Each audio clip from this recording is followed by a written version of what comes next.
time, say, we shall overcome. We shall overcome. We shall overcome someday.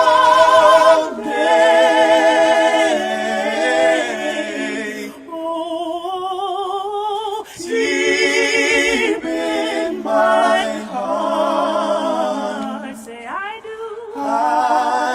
do believe. Say we shall overcome someday. Now this time it's you. You're going to sing it with us. Say, we shall overcome. We shall overcome. Lift your voice and say, shall overcome.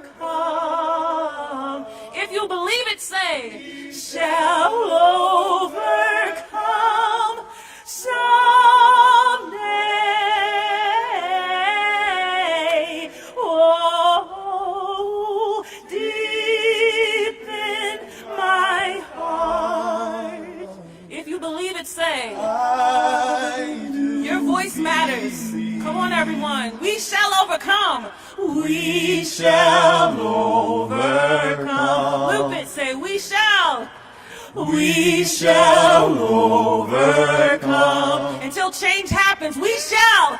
We shall overcome. Until people change their minds, we shall. We shall overcome. When we stand together, we shall. We shall overcome someday. Thank you. Be encouraged. Be inspired.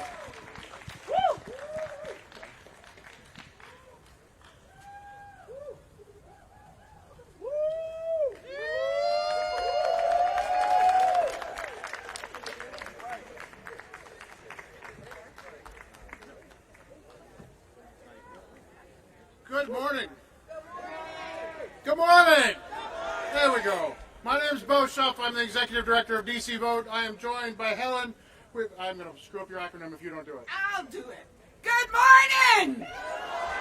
I'm Helen Butler, executive director of the Georgia Coalition for the People's Agenda. We want to thank everybody for coming out here.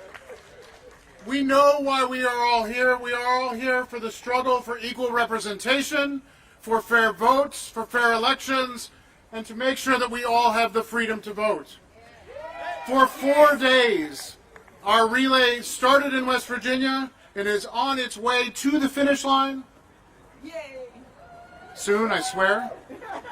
We're waiting for our last runner to complete the last leg here.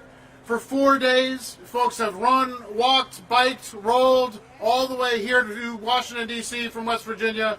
We want to especially give it up for Ann Maxwell and Nancy Dunn, who did the entire route. All 64 miles, sorry. Let's hear it for the folks who did 50 miles. That's Cliff Albright, the executive director and co-founder of Black Voters Matter, and Rashid and Tom Armstrong. Are they here? Anybody here? No? Cool. It was a walk. It was a relay. It was a teamwork effort that we know makes these dreams work. Thank you to all the many people who biked any piece of it, whether that was from the shindig last night at Ben's down here, or any piece of it along the way. All of the people who did to get this relay made it happen, or if you were part of the support crew or the organizing organizations that helped pull this together. I need to give huge thanks to our convening organizations, the Declaration for an American Democracy, which is 240 organizations committed to passing the most sweeping... I told you you'd be here soon. Where'd he go?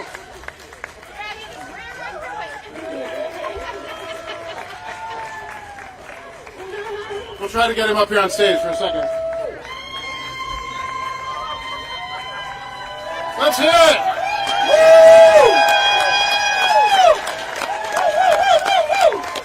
Yes!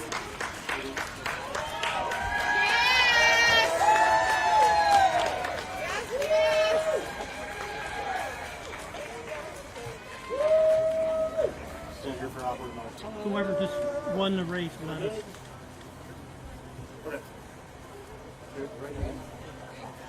We're going to let him grab some water and a snack, and we'll hear from him later.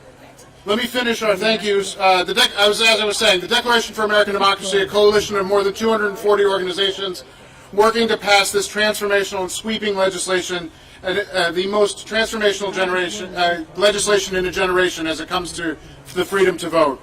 Also, Public Citizen, the West Virginia Working Families Party, the League of Conservation Voters. We can clap for all these guys. There we go. The Georgia Coalition for the People's Agenda, DC Vote, Black Voters Matter, the League of Women Voters, Drum Majors for Change, and the Citizens for Responsibility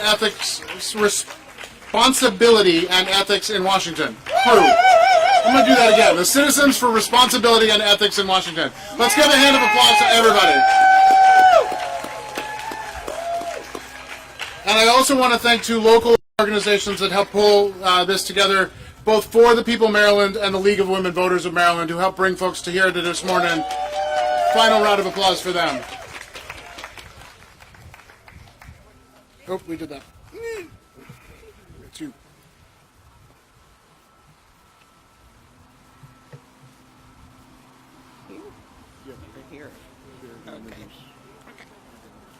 All right, this is really a critical moment in our nation's history and a time when states are experiencing an attack on our voting rights.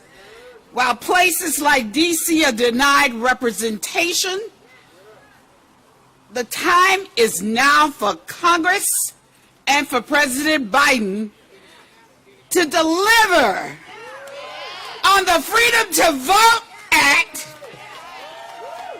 the John Lewis Voting Rights Advancement Act,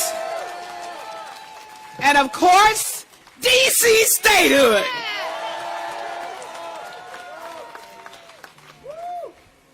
We've got to make sure this happens. I'm happy to bring on stage now Miss Andrea Miller for the Center for Common Ground. Andrea. Hey, good morning, everybody. Let's go get loud now. Woo! Hey, thank you all. We are here because voting rights really are under attack. 19 states enacted, meaning they passed and they will be going into effect in 2022. 33 laws that are going to make it harder to vote for people who look like me and a lot of you other folks out there. We also saw 39 states introduce laws that were going to make it harder to vote. That is why we must have the Freedom to Vote Act to overturn this. You fill in what that word should be. And, right, everybody's going, and we already know what that is. And the other thing that we critically need is the reauthorization of the 1965 Voting Rights Act. The John Lewis Voting Rights Advancement Act, so that states can't even introduce this nonsense. And finally, can we make it over the hill for our brothers and sisters in D.C. to finally have a vote that counts in Congress? So let's give it up for all the work that we are here to push for, celebrate, and move over the line starting today. Well, we started months ago, and we are hoping to really put our voices and all of our efforts behind the freedom to vote. Can I get a witness? Freedom to Vote, John Lewis Voting Rights Advancement Act, and D.C. statehood. Thank you.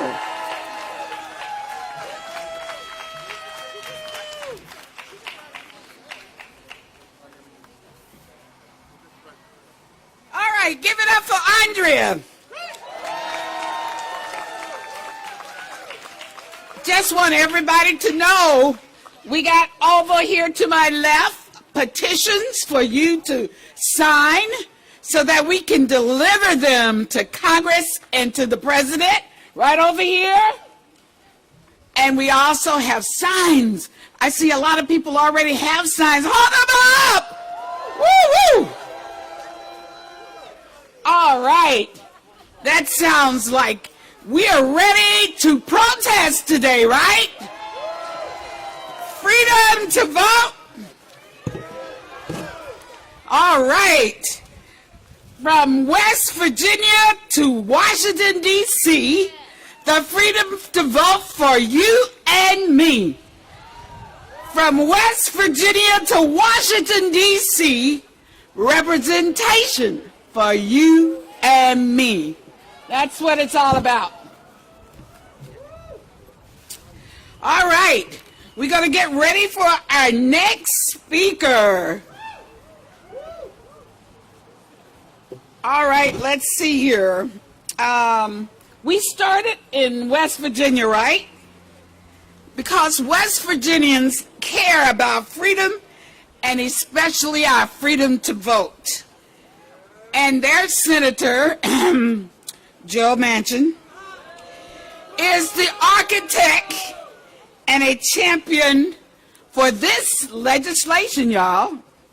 So I'm excited to introduce from West Virginia a proud veteran and a proud West Virginian, Tammy Offutt.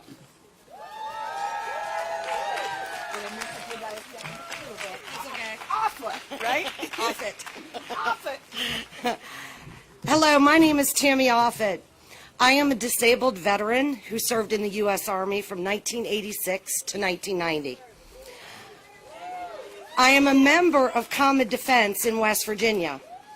I would not be here today if our freedom to vote in this country was not under attack. We need to do everything we can to defend our right to vote.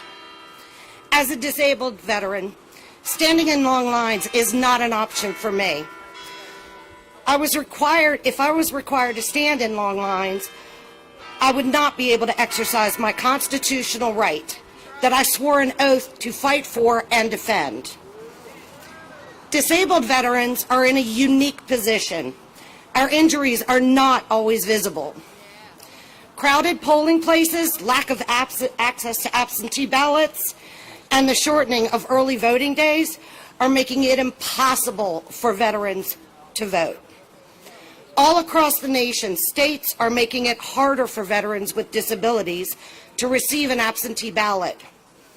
I ask you, why do our injuries need to be visible to receive an absentee ballot?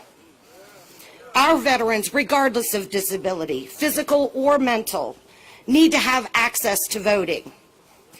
If disabled veterans are forced to be subjected to these changes that are making it harder to vote, a lot of veterans won't vote.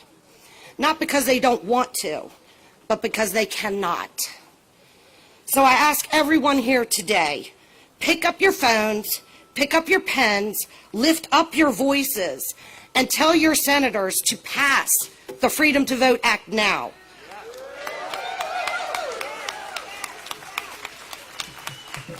Let them know that chipping away at our most fundamental right is not okay. Will never be okay, and that we will stand together to defend our most precious right until the Freedom to Vote Act has passed. Once it is passed, we will still be here to make sure this never happens again. We are not going anywhere.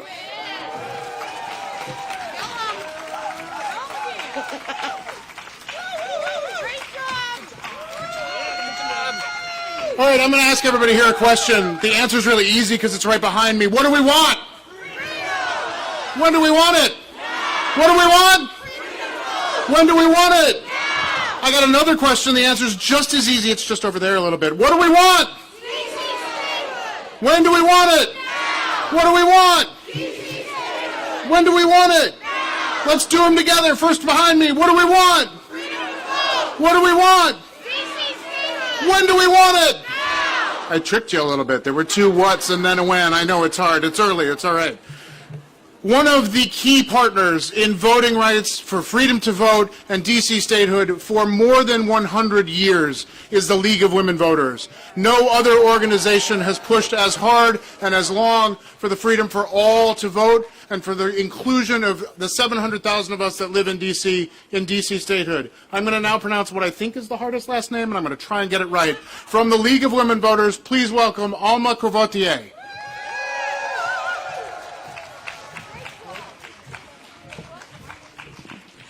Thank you, Bo, and you got it.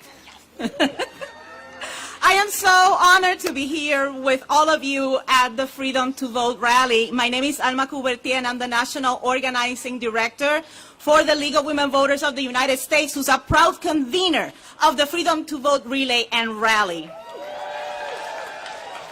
We're standing here together on this day, rallying for the sake of our freedoms. After spending days biking, walking, running, raise your hand if you participated in the relay. Let me see those hands up. We did it all the way from West Virginia to here because we know that our equal representation is under attack.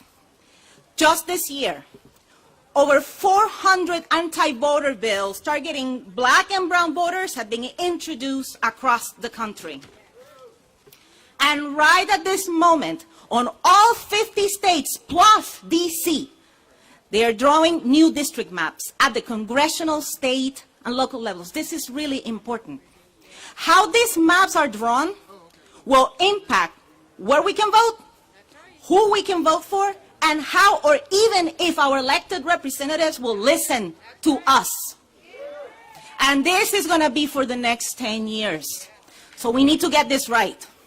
And we're here today because our rights are on the line, and we know that there is no more time to lose.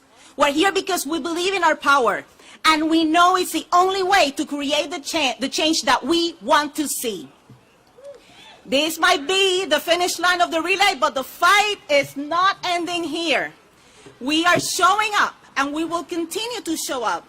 Leagues in every part of the country, together with our partners, we're showing up at public hearings, demanding fair maps in record numbers. We're jamming senators' phones to demand they protect our freedom to vote.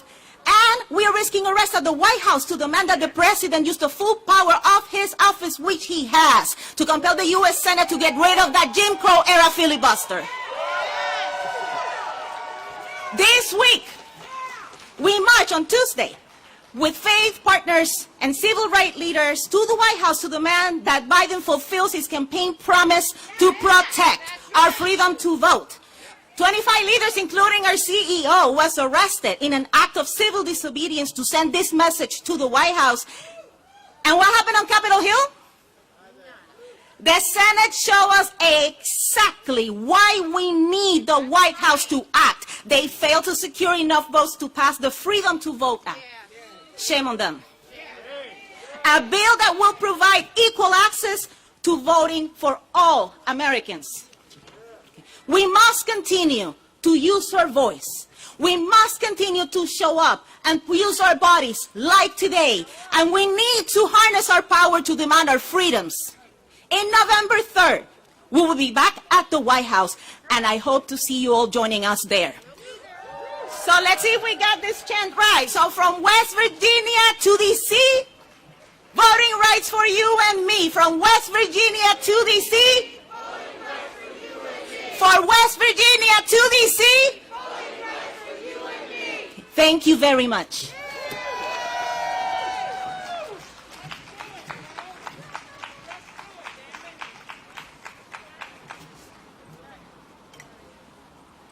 All right. right, give it up again for Alma. All right, we're all about action, right? Did I hear you? Are we all about what? Action. We're all about what? We're all about what? Action. All right, we have to text RALLY to 52886. Text RALLY to 52886. We want you to call and tweet your elected officials. Go to the website freedomtovoteactions.org. Again, the website is freedomtovoteactions.org, and host an event in your community. There are nationwide events that are going to be happening on November the 8th. And again, you can find out where those are on the website at freedomtovoteactions.org. We're texting what? RALLY to 52886. We're going to the website freedomtovoteactions.org. Got it? All right, we got to do what? We're going to do what? All right, actions. Our next speaker comes from one of our convening organizations. Let's welcome Miss Jada Morgan from a Declaration for American Democracy.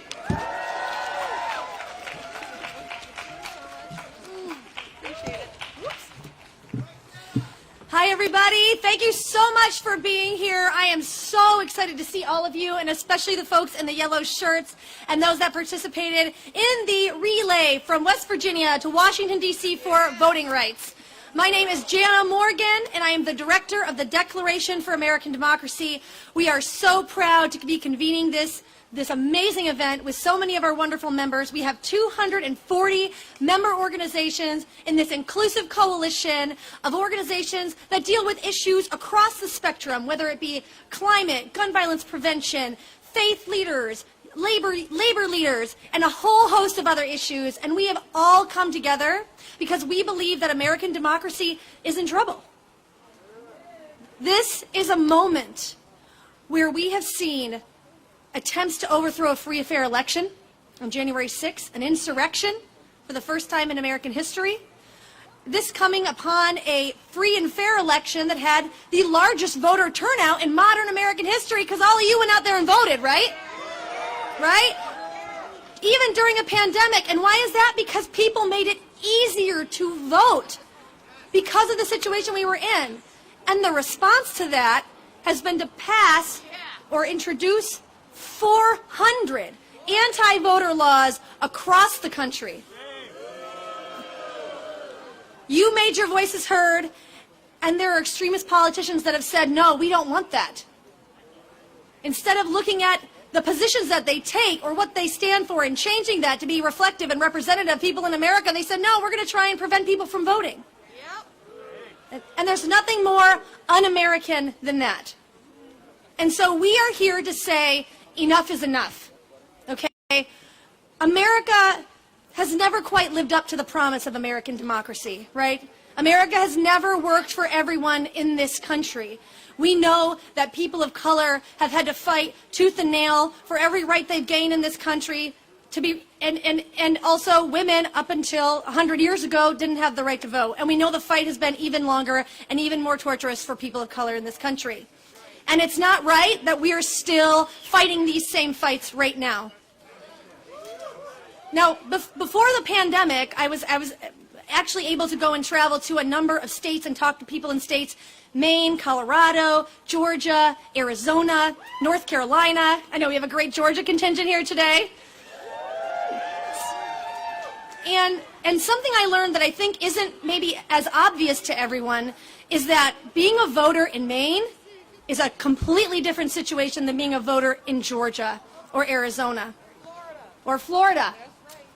In states that allow all mail-in voting, like Utah, for example, a very red state that has all mail-in voting. It doesn't have a problem with it. It's simple and easy to vote.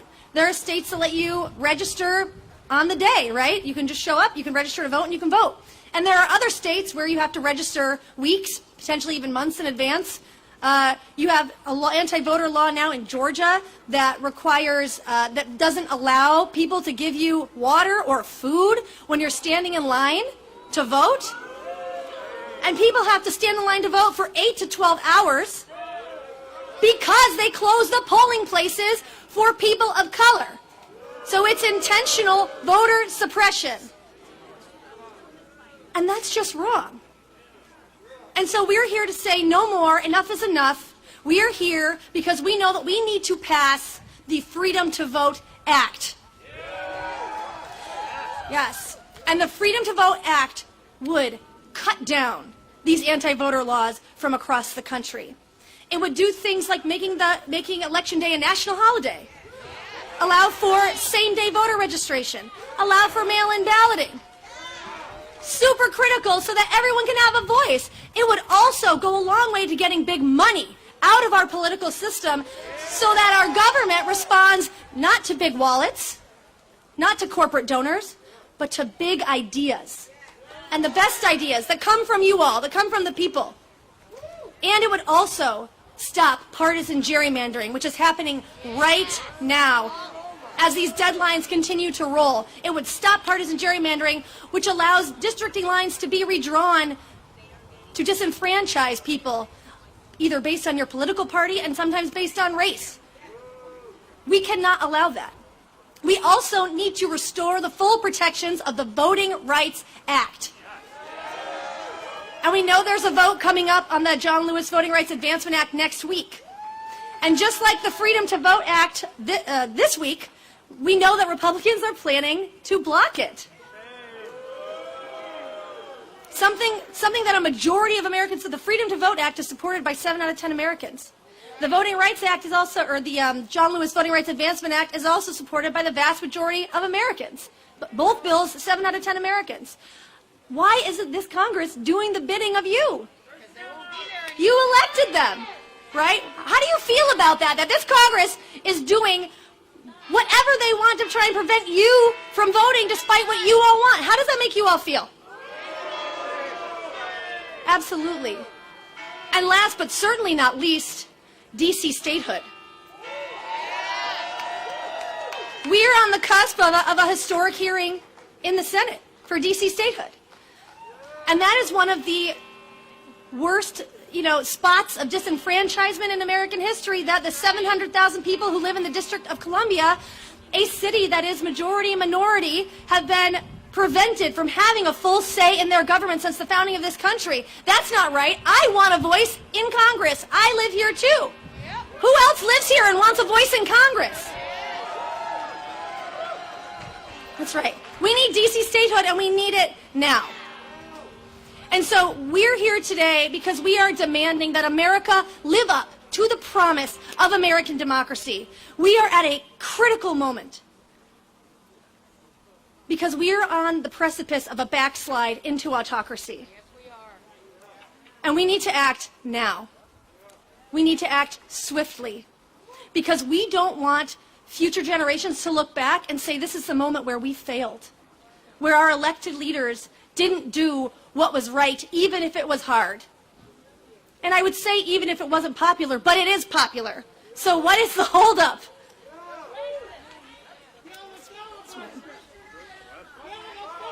Mm-hmm. They know they'll be gone. Can you guys show me what democracy looks like? This is what democracy looks like. Show me what democracy looks like. This is what democracy looks like. Show me what democracy looks like. This is what democracy looks like. And I'll say one more thing. Our friends on October 5th, five of my colleagues, 5 of my friends, went and were arrested at the White House, standing up for voting rights. They had to spend the night in jail. And I know they would want me to also mention the horrible conditions of that jail and the people who were there. They were there to stand up for their voting rights, but there are other people there too, and everyone deserves to be treated with dignity, even if they happen to be in jail. And the state of that jail was unconscionable from what our friends told me. And I want to make sure, and it still is, and I want to make sure to mention that. I also want to say that this week, 25 of us went to the White House. Instead of the 5 that were arrested, there were 25 of us who were arrested. And I was proud to be among them. And I want to say what we're asking from the president is for him to engage on this like our lives depend on it, because they do. Our lives do depend on it. And so we've heard recently some good things being said by President Biden. We appreciate that, but we need more. We need more. And so we are going back on November 3rd, and there's going to be more of us, and more of us are going to risk arrest, and we're going to keep going back. We are going to keep going back until we have passed these critical bills, until we do what's right. And I hope that you all can join us at the White House on November 3rd and November 10th and November 17th, because we will keep going back until they do what is right.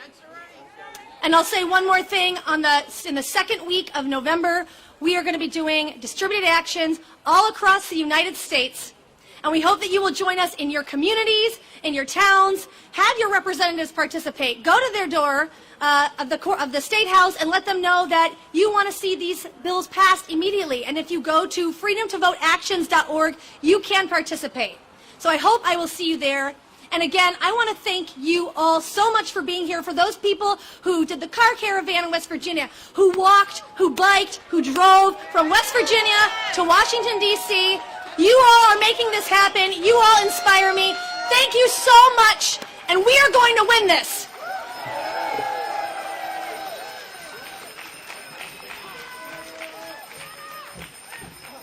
Let's give it up one more time for Jana and DFAD, one of the most powerful coalitions working on these issues. I think maybe the only individual more powerful working on these issues is our next speaker.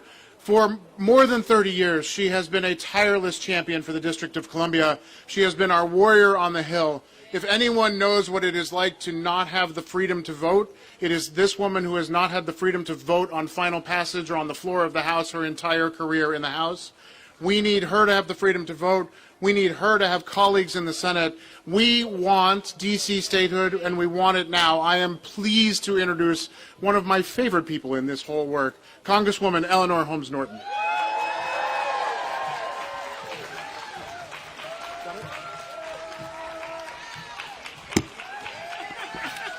Oh, thank you for coming out here today. Thank you for coming. Thank you for coming to the District of Columbia, soon to become the 51st state of the United States. I can thank the Freedom to Vote Relay and Rally for what you are doing today. All the way from West Virginia, point made. I thank you for your journey to Congress, to get our concentrated attention on the right to vote. The 2020 election spawned a will to vote like none we had ever seen in our country. Look what the pandemic did. It generated a plethora of different ways to vote. Because that's all we have to thank the pandemic for, but people voted as they never had before. The enthusiasm for voting in 2020 got us a Democratic president, a Democratic House, and a Democratic Senate. And my good friends, that enthusiasm has spilled over to statehood for the District of Columbia.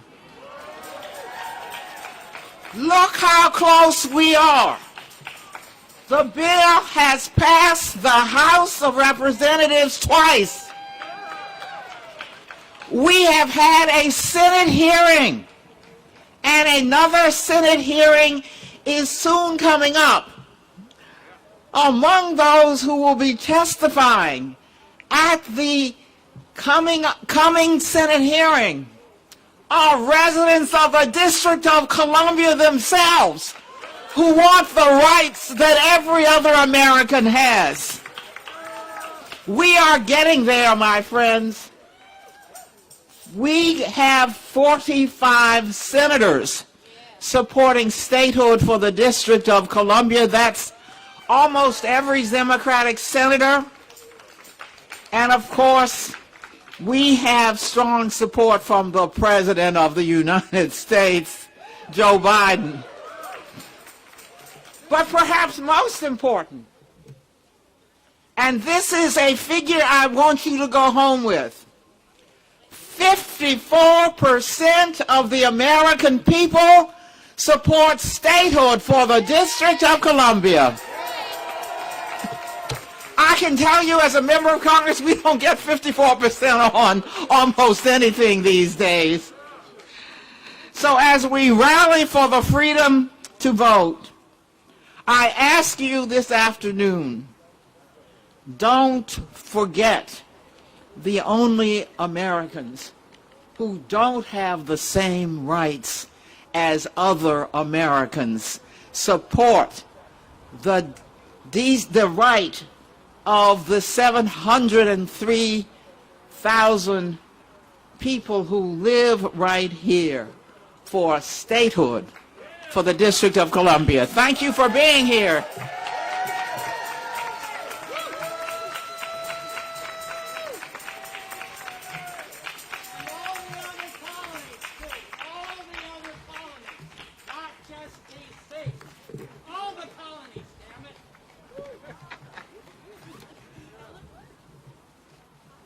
All right, give it up again for Congresswoman Eleanor Holmes Norton. D.C. statehood, right? D.C. statehood. D.C. statehood. All right, we've got to have that along with the Freedom to Vote Act. You know, every public policy issue is impacted by some elected official. And there is nothing more critical than the environment. Let's hear from Leslie Hinkson from the League of Conservation Voters.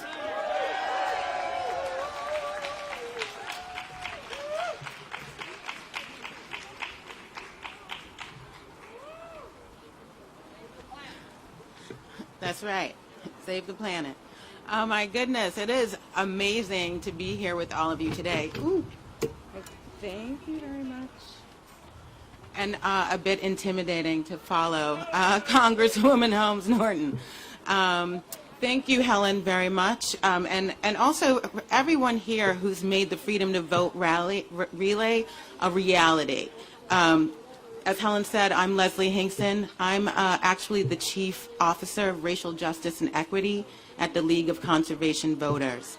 And it is, as I said, truly an honor to stand among so many civil rights leaders and activists today who are fighting to make our democracy, the very heart of our country, more just, equitable, and accessible. And it's an honor to fight with you all, so thank you all for being here today and making this happen. But thank yous are over. We are facing a now or never moment on so many important issues in this country, including the climate crisis. But here's the thing, right? That's depressing and makes you want to climb under the comforters, right? But we're also in this very rare moment in which things are truly breaking down. And we have a real opportunity to basically dream a world and then plan and eventually actually rebuild a world in which one's ascribed race is no longer such a significant predictor of your health, your wealth, of whether or not your vote's going to count in this country, the land of democracy, right? So we all know this country has a long, inadequately reckoned with history of racism. And this is a history in which Black, Indigenous, Latinx, Asian American and Pacific Islander, and other communities of color have been intentionally excluded from the democratic process, right? The history of voter suppression in communities of color haunts us today, as every single speaker today reminds us.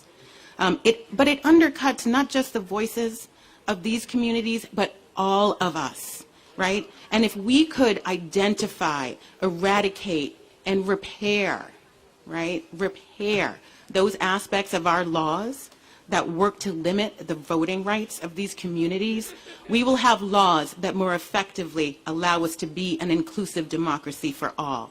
This is the foundation from which we can create change. And the Freedom to Vote Act, the John Lewis Voting Rights Advancement Act, and DC statehood are all exemplars of how we can begin building that foundation.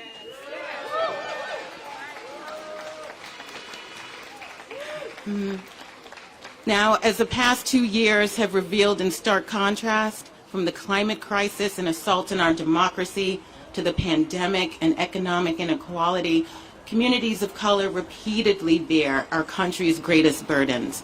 And because of intentional housing, economic, and public health injustices perpetuated in the past, environmental injustices hit our communities hardest, resulting in higher rates of asthma and other chronic debilitating illnesses.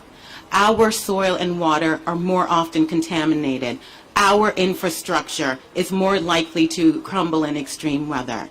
And what is so interesting about this, right? What is so little considered, right, in this country right now, as in the past, is that our water and soil, our infrastructure are everyone's, right? That we are all part of a connected ecosystem that relies on our mutual concern, health, and stability.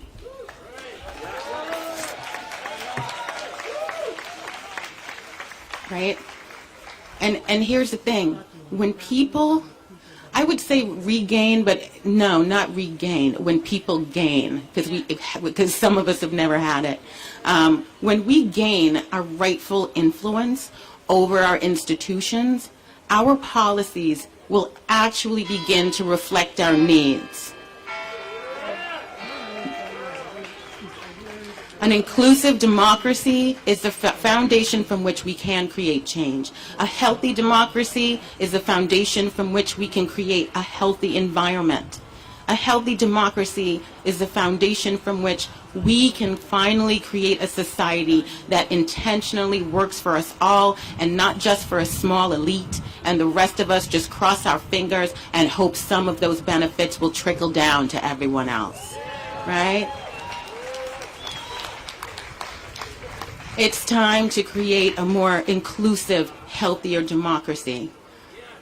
It is time to pass the Freedom to Vote Act, the John Lewis Voting Rights Act, the John Lewis Voting Rights Advancement Act, and DC statehood. Thank you. And thank you all for being in the trenches.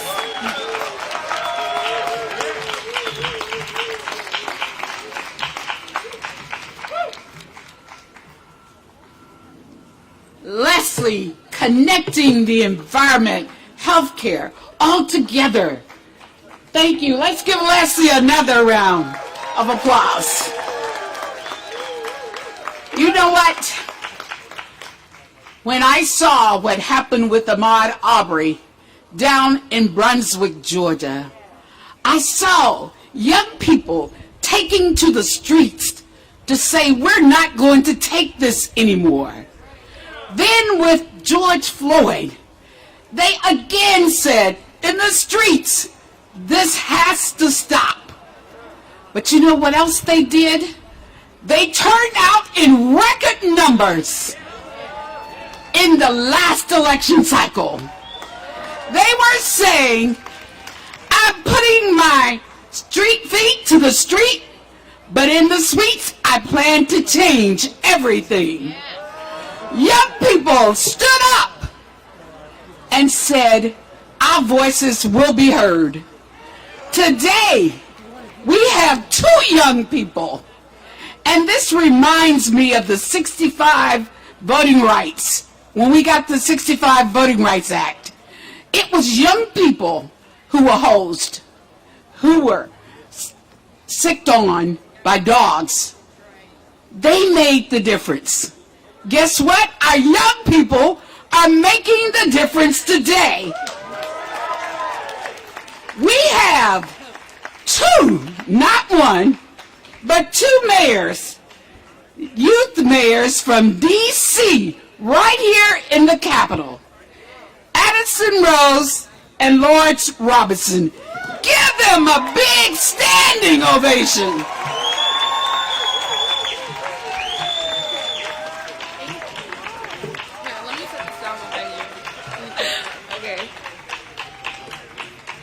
Good evening, everyone. My name is Lourdes Robinson, and today I'm here with Addison Rose, and we are DC's youth mayors.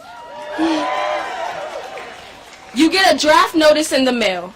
You're required to report to the nearest draft office. You must serve and possibly die in a war halfway around the world. You're old enough to be drafted. Better yet, you're old enough to be charged as an adult and serve a life sentence, but not old enough to vote? Historically, barriers like poll taxes and rigged literacy tests have denied black people the right to vote. They have died or dying trying to get their right to vote. Don't scream democracy and then exclude and disenfranchise black and brown people. As we speak, states are gerrymandering districts, drawing lines to favor one party over another, limiting and eliminating early voting, mail-in voting, and other barriers to suppress the vote. Everybody wants a fair election, but dirty tricks is not the way to achieve it. Go vote. Go vote. It's the only way to change the unacceptable. Thank you. Thank you, Lourdes. Now I'd like to speak about another significant issue affecting hundreds of thousands of district residents and even today's youth. DC statehood. DC citizens pay the most in federal taxes per capita in the nation and even have a higher population than states like Vermont and Wyoming, yet for some reason people believe our voices do not matter. Time and time again, DC residents are treated like second-class citizens to a country whose government resides in their backyard.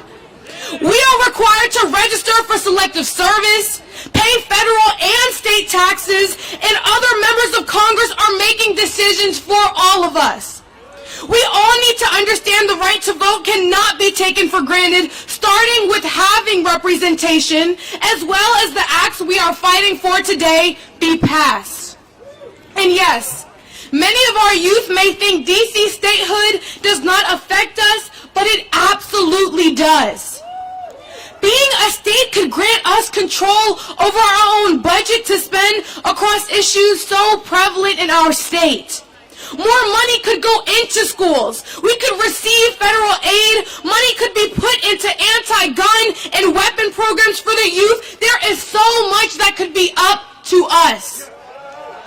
So, it is time that we call senators, rally, and march, really push to have lawmakers understand that we have a right to a voice. We have a right to a vote in the Senate and in Congress. Our youth have a right to a future, and we have a right to equality in our own country. There is no such thing as taxation without representation, and we will continue to fight it until we are heard by every politician and it is acted upon. Thank you.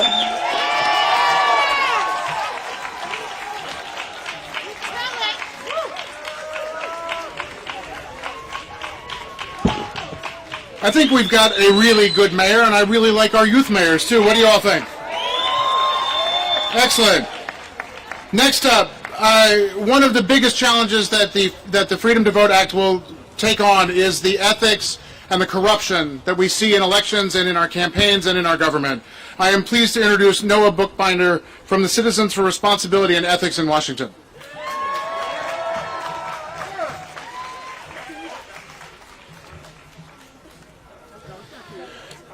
Oh my goodness, it's beyond humbling to be here with such an amazing group of speakers, and especially to be here with all of you who completed this relay to push for the most important democracy legislation in generations, the John Lewis Voting Rights Advancement Act, the DC Statehood Act, and the Freedom to Vote Act.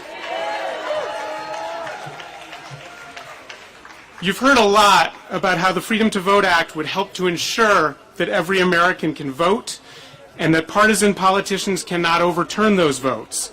It's impossible to overstate how important that is. Our democracy is literally at stake.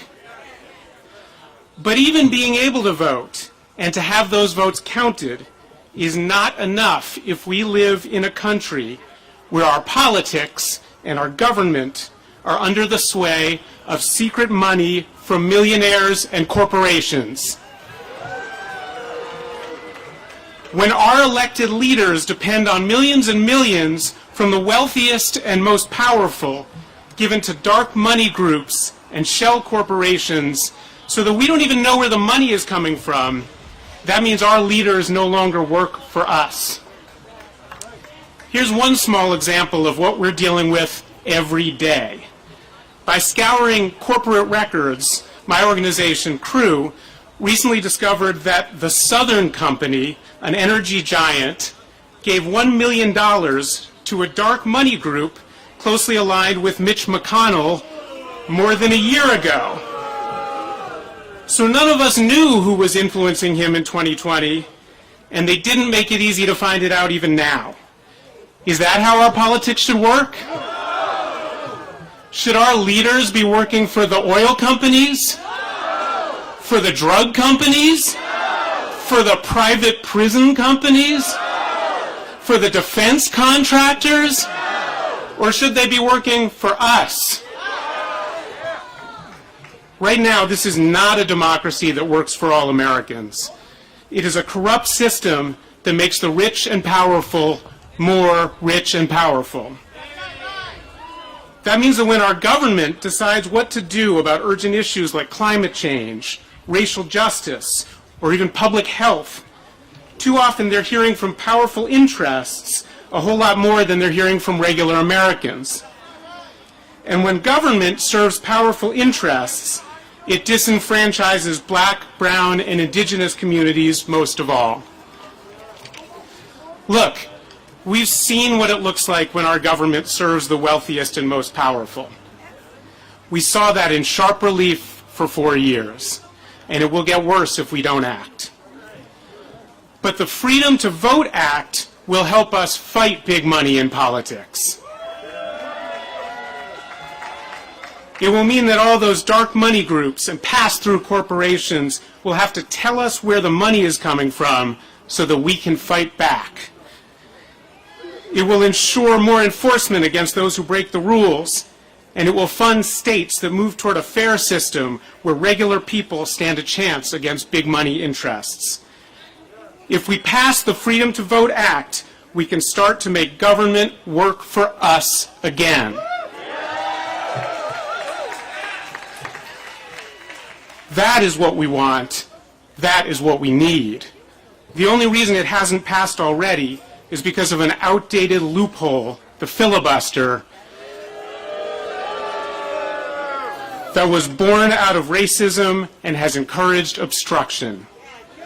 It's time to say no to the filibuster. It's time to say yes to the Freedom to Vote Act. What do we say to the filibuster? What do we say to the Freedom to Vote Act? It's time to take back our democracy. Thank you.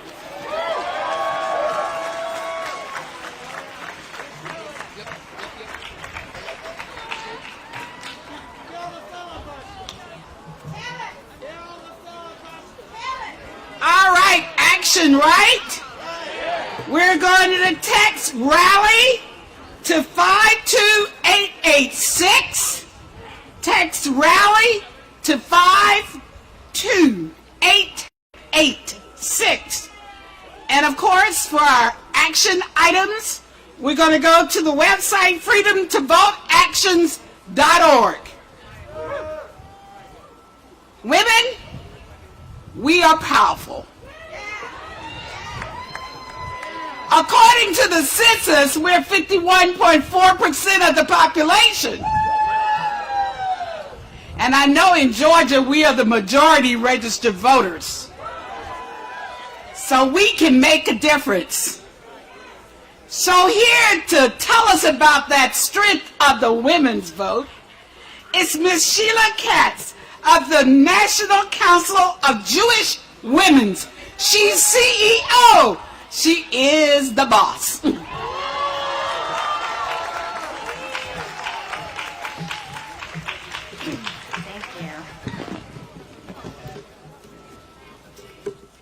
Baruch atah Adonai, Eloheinu melech haolam, shemezpeh meitanu la'asok ba'avodat exrachut ha-medina. Blessed are we who engage as citizens, upholding our values of freedom and justice and exercising our power to choose our leaders. This prayer for voting I just offered to this community gathered here today in front of the United States Capitol building was written by Rabbi Laura Novak Weiner to remind us that voting is a sacred obligation. Sadly, we are in an unthinkable moment when politicians are treating this sacred obligation with disrespect. My name is Sheila Katz, and I'm the CEO of National Council of Jewish Women. For more than 100 years, driven by our Jewish values, we have advocated on behalf of women, children, and families. Core to my Jewish identity is the commandment, Tzedek, Tzedek, Tirdof. Justice, justice, you shall pursue. The work towards justice cannot be passive.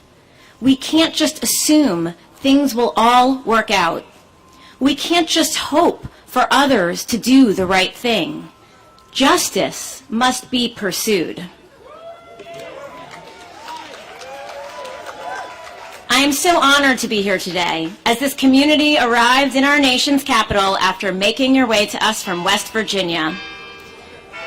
We stand here at what should be the finish line, and yet the people who work in the building behind us, the people who claim to represent us, refuse to pass the Freedom to Vote Act, the John Lewis Voting Rights Advancement Act, and DC statehood. The inaction by Congress is unacceptable, and we will not be silent. We will not stop until the right of every American to pursue their sacred obligation to vote is secured. I stand here in full recognition of my privilege as a white, able-bodied woman. I know that my personal right to vote is unlikely to be threatened. That knowledge in no way diminishes my obligation to ensure the rights of others are protected. The rights of self-interested politicians across this country are actively working to take that away. Our priorities cannot take a back seat to partisan interests.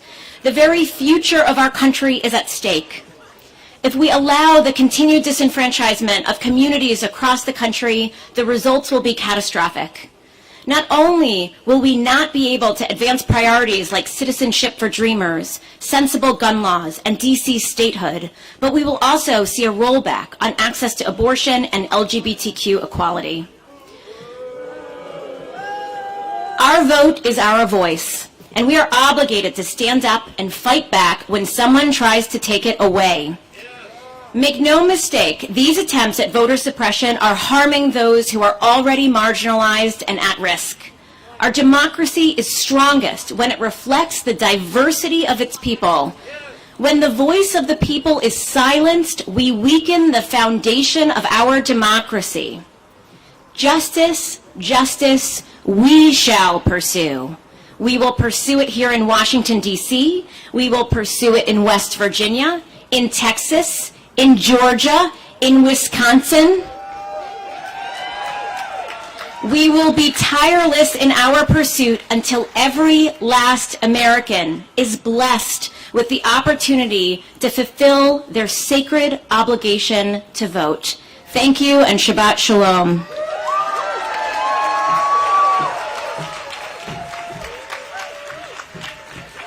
What do we want? What do we want? When do we want it? What do we want? We did this once before. Let's try this again. The first answer's behind me. The second answer's next to me. Ready? Here we go. What do we want? What do we want? When do we want? Never mind. You know what? We're trying to get some energy going. Everybody's good. We started this relay in West Virginia because we know that West Virginia is important to our work in the Senate and our work to pass these important bills. But the parallels between West Virginia statehood and D.C. statehood should not be left alone. D.C. statehood is rooted in the fight for racial justice. Just as West Virginia's statehood, its decision to leave Virginia was rooted in racial justice and the end of slavery and the idea that people should be counted as equals and each should count as one. Our fight for statehood is a continuation of the racial justice fight that West Virginians engaged in when they separated from Virginia. We will not stop until this jurisdiction is equal, when this jurisdiction of mostly black and brown people are recognized for being equal, and that we are granted our rights under the Constitution.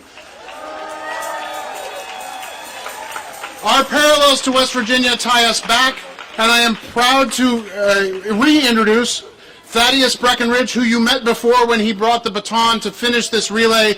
We got him some water and some snacks, and now we are going to hear from Thaddeus from the West Virginia Working Families Party.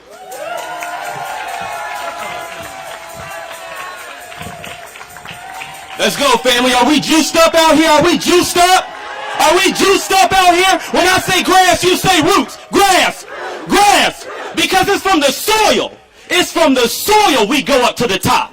It is not the top down. It is from the soil to the top, from the grassroots. You got to come to us to get these votes. You got to come to us to get your platform. You got to come to us to get your policy voted through. It's not the good old boys club no more. It's not just for you no more. It's for all of us. Just a month ago, we just celebrated in Appalachia the 100th anniversary of Blair Mountain. When coal miners came together and understood with foundational black Americans that it just had almost a week away separated from chattel slavery in the South to come work in the mines. They said, man, this ain't right. That company house that you living in, that's just a plantation. That company store that you shopping in, that ain't your food. The money that they trying to give you, you can't even circulate it in your own community because they control it. Now is the time when we're opening up this access. It has been too long, like a muffin pan, that they just drizzled it over the top and they didn't move. No corners had any filling in them. But it's time for us, family. It's time for us to take that batter and fill up every single hole, from foundational black Americans to all immigrants coming over here, to everybody that has had any oppression done to them, to use the blueprint that they used on us for chattel slavery, to all working families. We're on the same team now. And when we fight together, we win.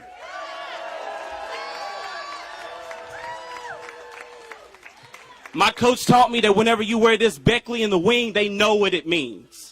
It's a legacy. We had a couple records. We had a couple notable faces. But this team right here, this working class, this working families team, single fathers, single mothers, children having to grow up on their own with their grandparents because of crisis, we are now understanding that what is happening in Appalachia was happening right here to our brothers and sisters in D.C. statehood. We have understood that it is our very exchange of empowerment that when we vote, we expect something back. It is an investment. I have invested in my community to understand every single piece of these policies, from the lay term to the elitist jargon that they try to subdue us out of and colonize us from understanding. We're working to recruit this team. We have came together. We have came in sophistication to be focused that we are here for voting rights. And when we get those voting rights, we expect that exchange of empowerment to be an initial investment. So we want those legislators on the other side of the aisle that believe that they can give us benign neglect and that they can create all the dysfunction and confusion and then blame it on us that we don't understand. That ain't right. So it's time to turn the top over and let them remember where their fruit falls from. We are the sweet fruit. We are the sweet soil. We are the grassroots and the working families that have went through all the oppression. And when we give you a vote in exchange for power, we mean it. And so thank you, everybody, for coming out here. Thank you, everybody, for keeping the legacy of your ancestors going on to this very day. And thank you for standing right here in this grass, reminding them where the grassroots come from. And anything that falls from the top is only rotten.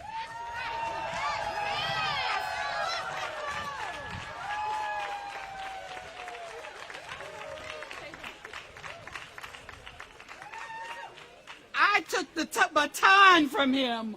Man, give him another big hand.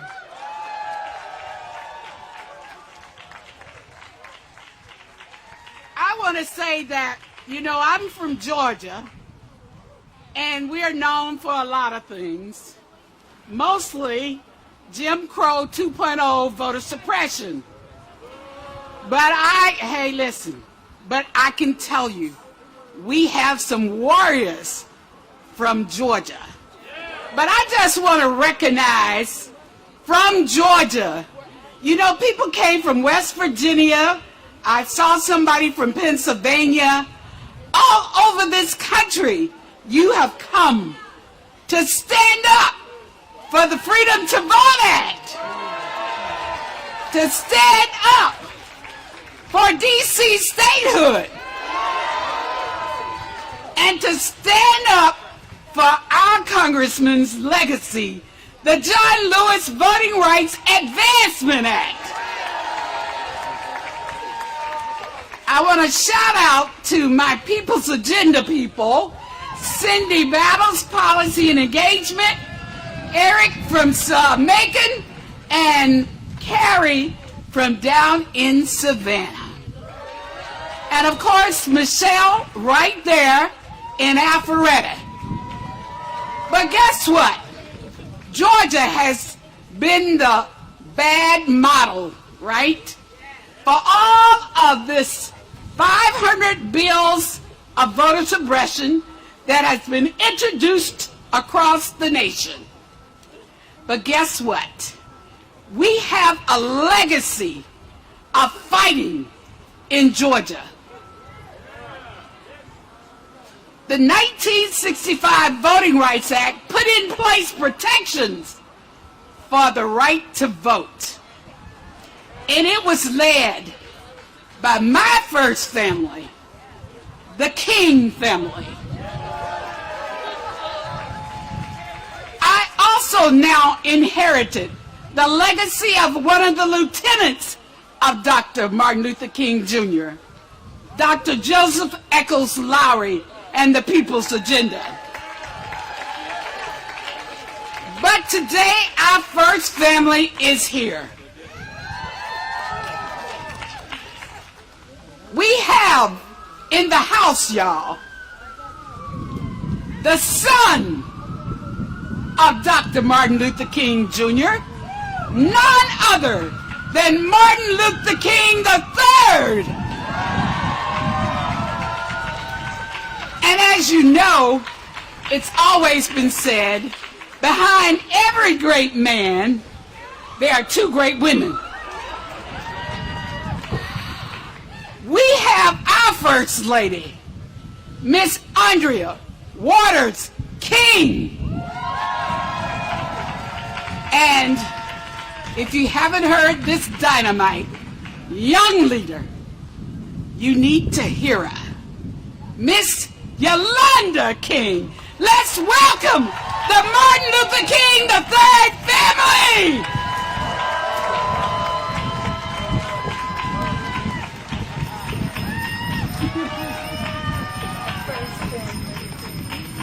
Look at this shirt. It says, well-behaved women don't make history, y'all. You want me to go first? Good afternoon. Good afternoon. You know, it's so wonderful to be here today in the midst of all you all great warriors, fighters for peace, justice, and equity, fighters for the legacy. You all are the heirs of Martin Luther King Jr. and Coretta Scott King.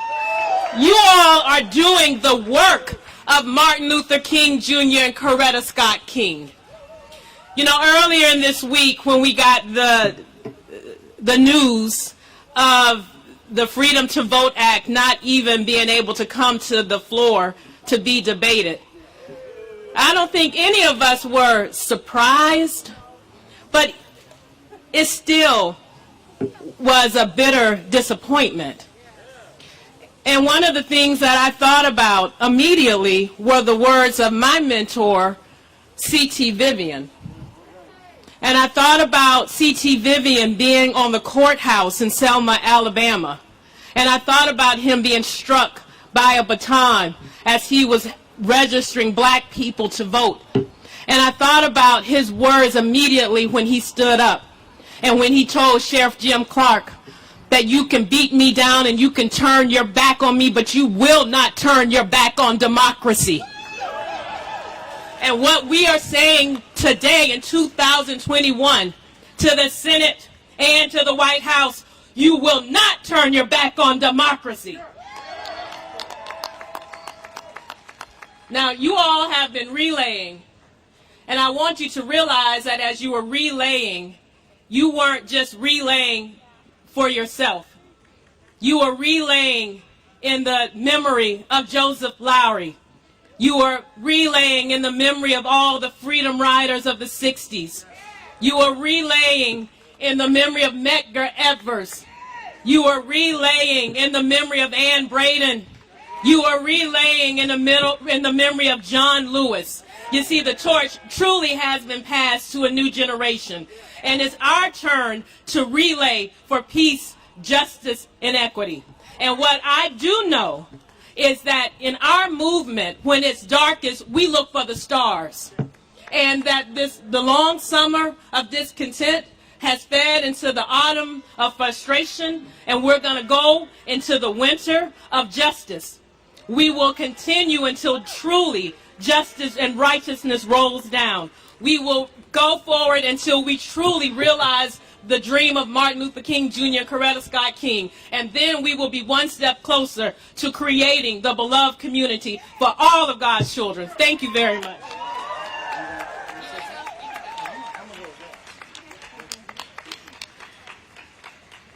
Wow, those were some inspiring words.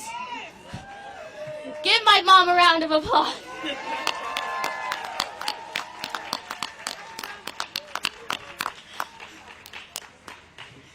You know, we have been relaying for a really long time now. And I say this is going to be one of the last times that we relay, once and for all. We are doing this for the future. I'm doing this all from my heart, so kind of.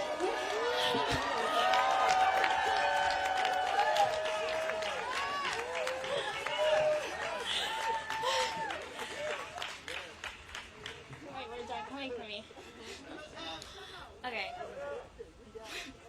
Trying to think for the right words. I'm trying to think the right words.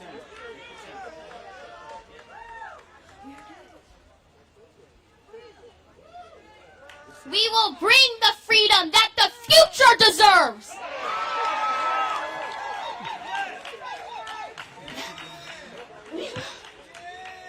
I don't know why. It's so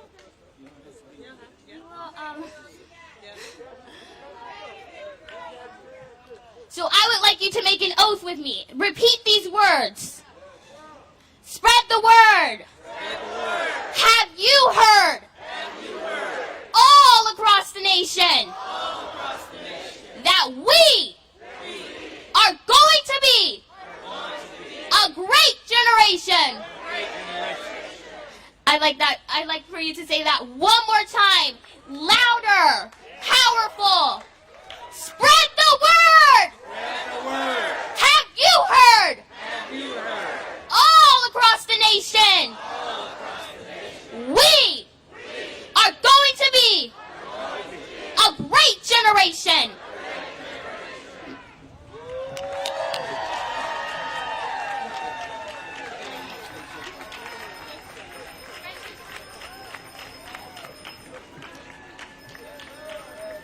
Good afternoon. As I stand here with my wife and daughter, so much comes to mind. Certainly proud, first and foremost, but also saddened that in 2021, we find ourselves in the process of working to protect, preserve, and expand the fundamental right of our democracy, the right to vote. Let me thank, first of all, the entire group of the coalition, everyone that is responsible, certainly for the relay itself, and the concept, the idea coming from West Virginia to Washington, D.C. as a very significant event. This relay, it's already been stated, what the energy that has been put out is helping us to not just create the consciousness, but maybe to even change the consciousness of this nation. American people have already said, by polling, over 60% want to protect, preserve, and expand voting rights. So even when it comes to democracy, and just as Andrea just said, earlier this week, we were certainly greatly disappointed. In fact, I was more than disappointed because I don't quite understand how you call it democracy when you can't even bring a bill to the floor to be discussed. What kind of democracy is that? That's why the rules have got to be changed and the filibuster has got to go. Because it is a relic.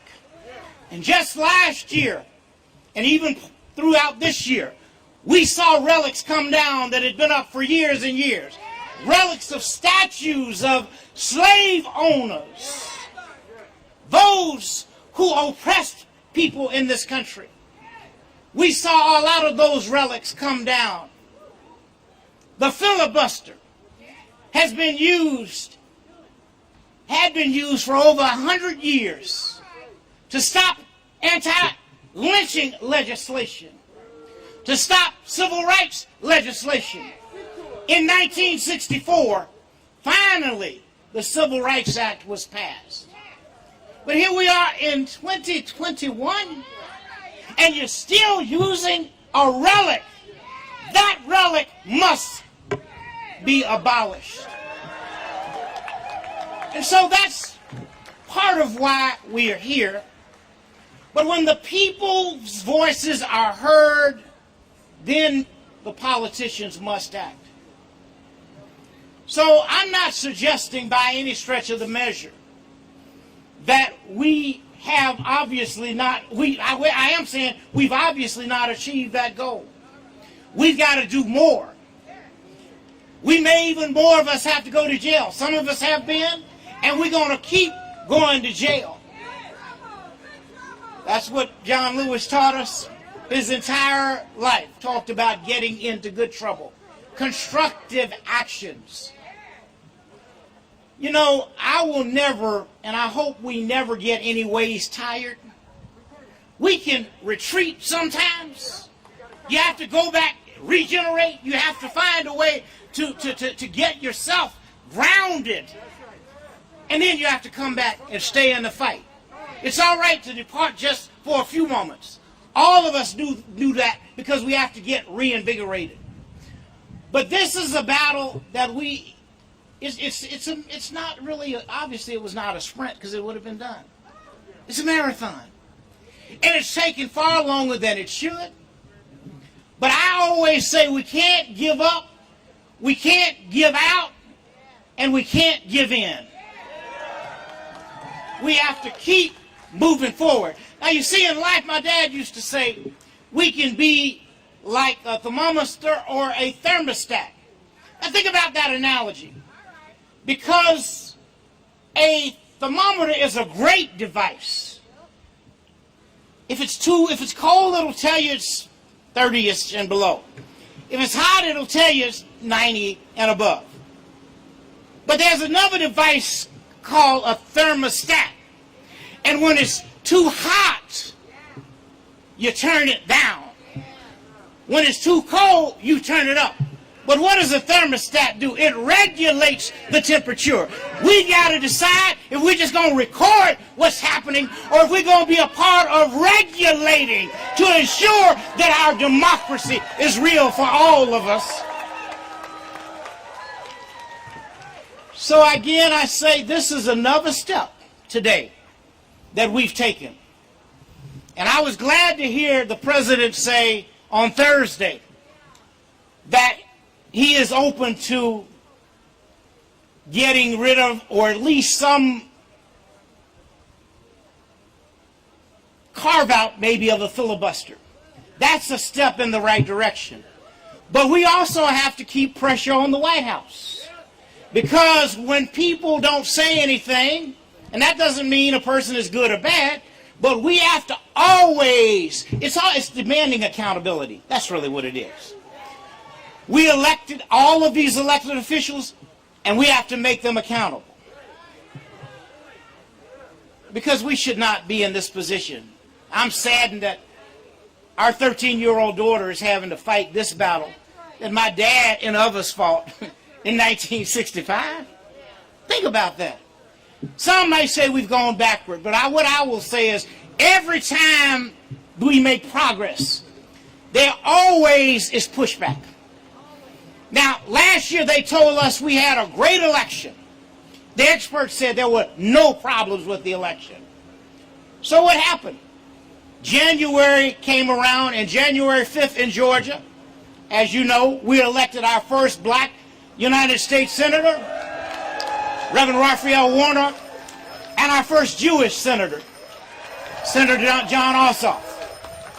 On January 6th, we saw the worst of America.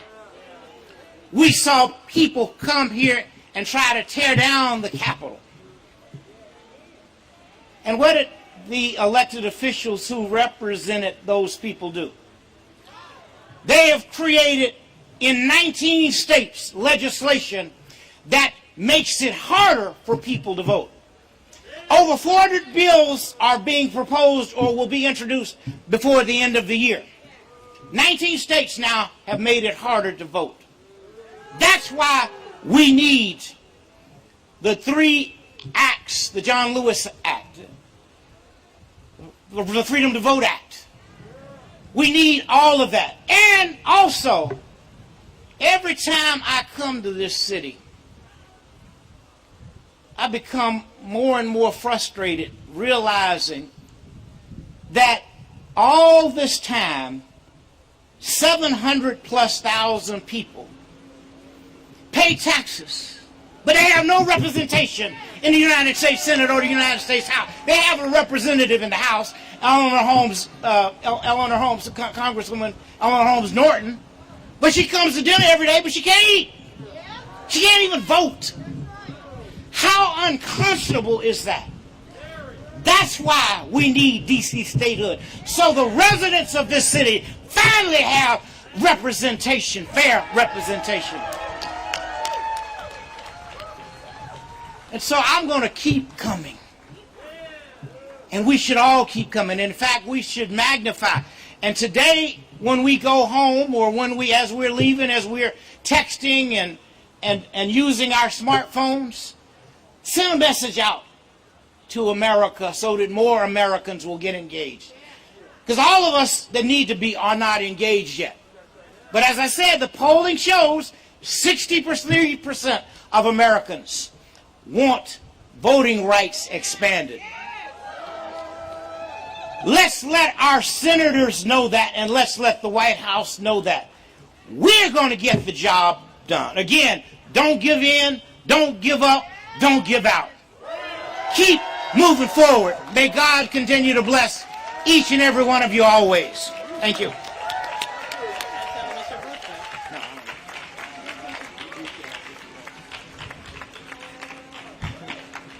One small detail. Today is this great man's birthday. So if we can collectively wish him a happy birthday. And there's no greater place we'd rather be.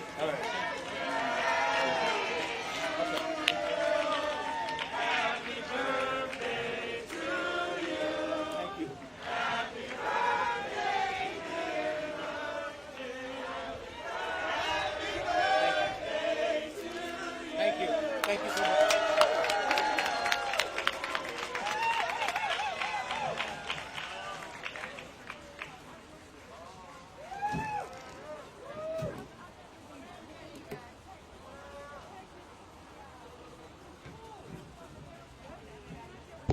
How about that? I don't have anything else to say besides how about that. I want to acknowledge one of the reasons we did this rally, and one of the reasons we continue to come together, is the opportunity to learn from one another, to share our stories, to share accurate versions of history, and to learn continuously. This has been very much a week of learning for me. I will commit to continue to learn on these issues and be better at how I talk about stuff on a daily and consistent basis. And I mention all of this not only on a personal level, but to introduce our next speaker. As the son of a teacher, I am honored to introduce someone who helps us learn continuously and make sure that we all grow in this together, Randi Weingarten of the American Federation of Teachers.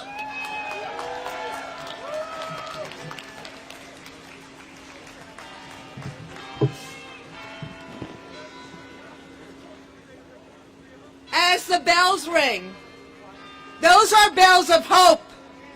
Those are bells that say never give up. I remember being in this park when it was the summer, and that was the day that the Freedom to Vote Act came out. You remember? Those of you who are, oh, no. It's the fall. It's not a hot day. Do you remember? I still can't hear you. Do you remember?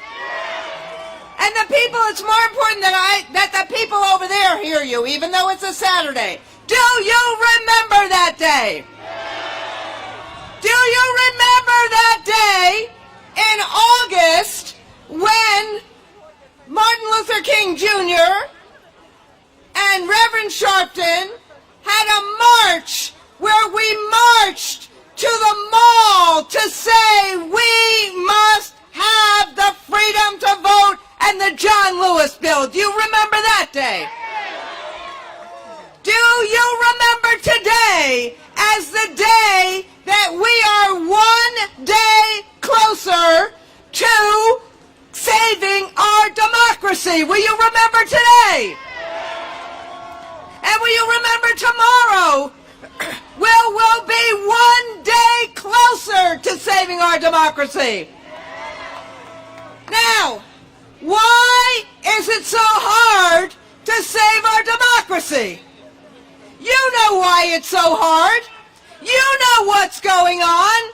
You know the people who have power do not want to lose that power. And you know, like I know, they were surprised that they lost this last election. So, when they can't play by the rules, they are trying to change the rules.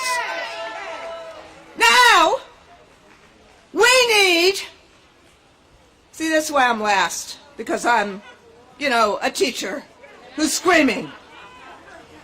We need to make sure, number one, that they cannot change the rules to undermine our democracy. And number two, that we need, as this Constitution says, in the We the People clause, we need to make sure that we the people means we the people. And that means that anyone who is eligible to vote must have the right and the access to vote.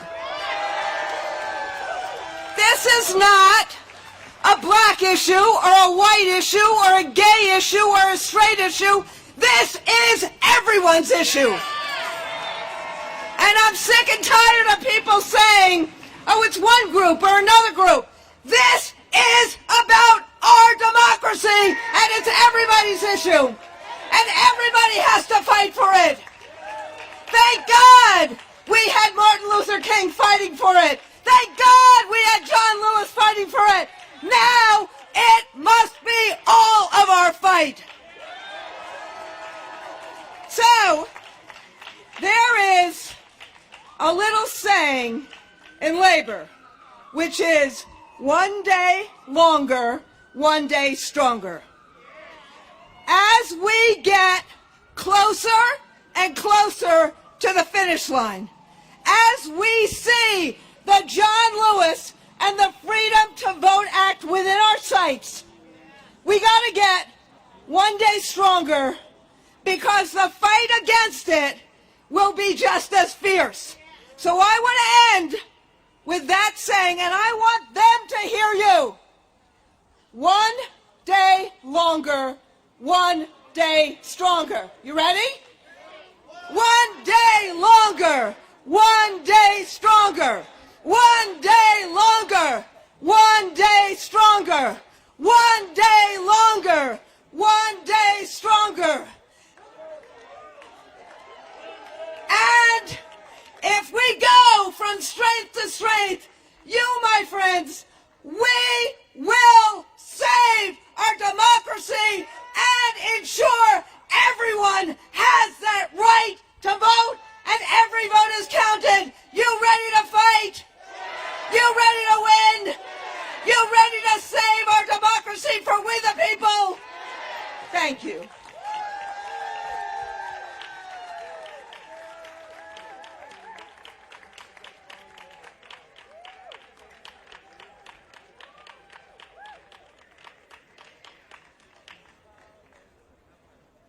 My, what a teacher. Randy Weingarten, give her another big hand.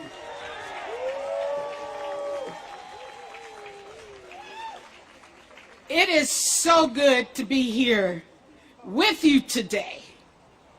But again, we have to do what? We have to do what? We have to do what? We've got to make our voices heard stronger and louder. From West Virginia to Washington, D.C., the freedom to vote for you and me. From West Virginia to Washington, D.C., representation for you and me.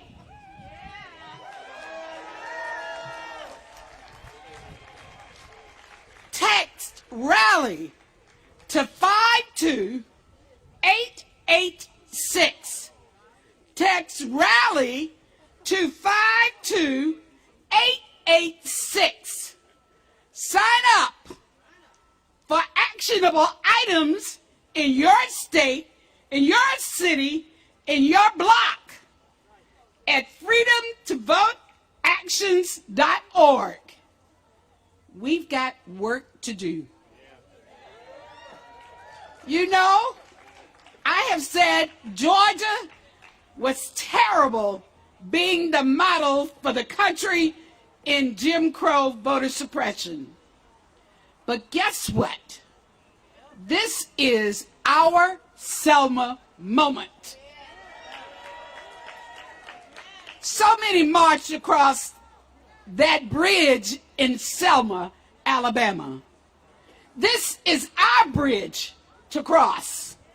We must have the Freedom to Vote Act now. We must have D.C. statehood. We must have the John Lewis Voting Rights Advancement Act. When? Now. Right now. Hold those signs up high. I think our relay runner said, we are the grass. What? We are the grass. We are the grass. We must protect our democracy. It is in peril right now, and we've got to act. We've got to tell our brothers, our sisters, our mothers, our fathers, our aunts, our uncles, our neighbors, your enemy. We've got to make ensure everyone knows we've got to have the Freedom to Vote Act. We've got to have D.C. statehood. We've got to have the John Lewis Voting Rights Advancement Act. When? Great. Let's welcome back to the stage that wonderful choir, the Baltimore Urban Inspirational Choir. Yay! This is what democracy looks like. I said, this is what democracy looks like. This is what democracy looks like. Since we are in a relay, I think this song is really, really important. Let me hear y'all clap your hands right here. Yeah. Ain't gonna let nobody turn me around. Turn me around. Turn me around. Ain't gonna let nobody turn me around. I'm gonna keep on walking, keep on talking, marching on to freedom land. Hey, ain't gonna let no Congress turn me around. Oh no, turn me around. Oh no, turn me around. Ain't gonna let no Congress turn me around. I'm gonna keep on walking, keep on talking, keep on marching, marching up the freedom land. Oh, I ain't gonna let Joe Biden turn me around. Oh, turn me around. No, turn me around. Ain't gonna let Joe Biden turn me around. I'm gonna keep on talking, keep on I can't talking, hear y'all marching up to freedom land. Oh, ain't gonna let no filibuster turn me around. Y'all say it. Turn me around. Come on, say it. Turn me around. Ain't gonna let nobody. I'm gonna keep on. Come on. Keep on talking. Come on. Yeah. Ain't gonna let nobody. Hey. Turn me around. I can't hear y'all. Turn me around. Everybody say it. Turn me around. Ain't gonna let nobody. Turn me around. I'm gonna keep on. Keep on talking. Marching up to freedom. One more time, y'all sound good. Ain't gonna let nobody turn me around. Come on. Turn me around. Sound like church, y'all. Turn me around. Ain't gonna let nobody turn me around. I'm gonna keep on walking, keep on talking, marching up to freedom. Just y'all say it, just y'all say it. Hey. Let nobody. Yeah. Yeah. I hear y'all. What you gonna do? I'm gonna keep on walking, keep on talking. Marching up to freedom land. Come on, make some noise. Now, this is a chant. Who was all with us Tuesday? Make some noise if you were with us Tuesday. Yeah. So this is a chant we want to share with you all again as we close out. It says, we the people are for the people and for the people act. Say that. We the people are for the people and for the people act. Yeah, we the people are for the people. Now will you have our back? Say it. We the people are for the people and will you have our Yeah, again. We the people are for the people and for the people act. Yeah, we the people are for the people. Now will you have a second part says we won't ever let go of that hard one. Freedom to vote. Y'all say it. We won't ever let go of that hard one. Freedom to vote. Or say, we the people are for the people and for the people act. We the people are for the people. Now will you have our back? We the people are for the people and for the people act. We the people are for We the people are for the people. Now will you Say have it again. our back? We the people are for We the people are for the people Hey. and for the people We act. the people are for We the the people people. are for the people. Now will you have our Second back? part, say, We won't ever let go of that hard one. Hey.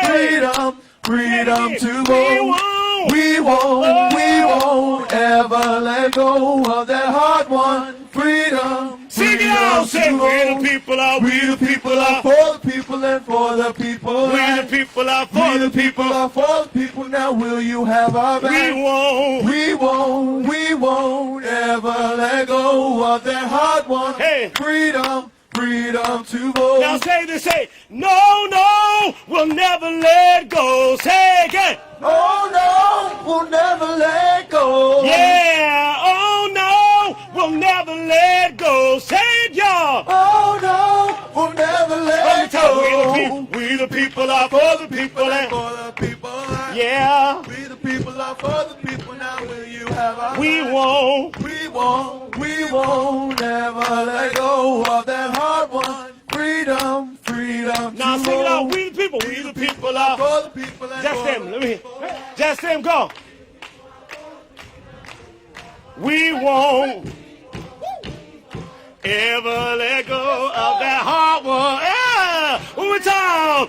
We the people. Say we the. Yeah. We won't.